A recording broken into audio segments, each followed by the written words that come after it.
Hi, this is Matt Kennedy reporting for Stand Firm. It is Saturday morning. The Committee on Prayer Book, Liturgy, and Music has just concluded its morning meeting. This is the room where they met. You can see behind me the podium where the speakers for the hearing spoke.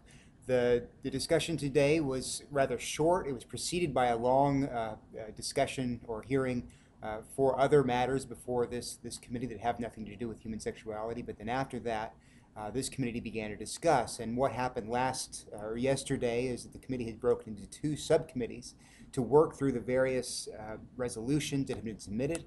Well, they came together this morning, and the subcommittee that was dealing with the 7 resolutions having to do with same-sex blessings or marriage has proposed or crafted a proposed resolution that is made up of Resolution C056 and C031, a combination of those two resolutions.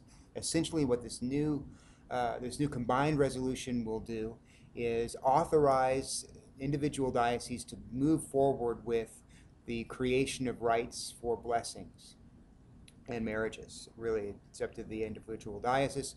It also contains a conscience clause for those bishops who choose not to do this, and significantly, it calls for consultation with the wider Anglican communion while this process is ongoing. There was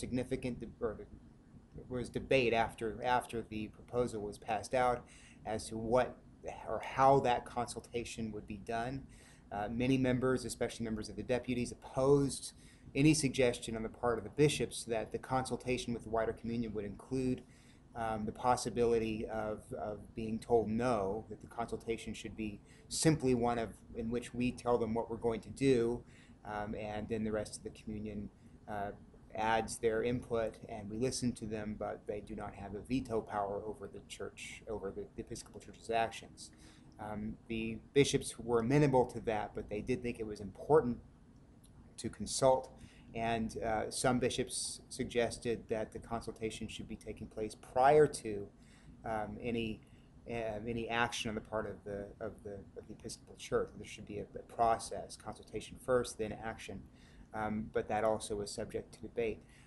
Also, there was a question about if there is consultation, which house should be which instrument within the wider communion should be the context for that consultation. Should we tell, or should the Episcopal Church tell or submit a discussion to the primates or to the AAC, or to which instrument would be used? I think Bishop Marshall was suggesting that the AAC would be or Bishop Smith would be said that the best instrument for this consultation would be the AAC. He said that he did not favor moving it forward through the primates, and everyone laughed. Ruth Myers suggested, who's on the council, she suggested that instead of any of the actual instruments of unity, that the best context or best organ for considering or consulting with would be the Anglican Commission on Theology and Liturgy, which is not actually an instrument of unity, but she said that way that we wouldn't miscommunicate.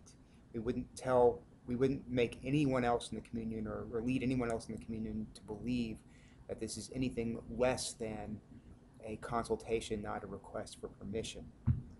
Or anything more than a request for consultation rather than a request for permission. Well, this is Matt Kennedy. I'm off to the House of Deputies, and I will sign in later.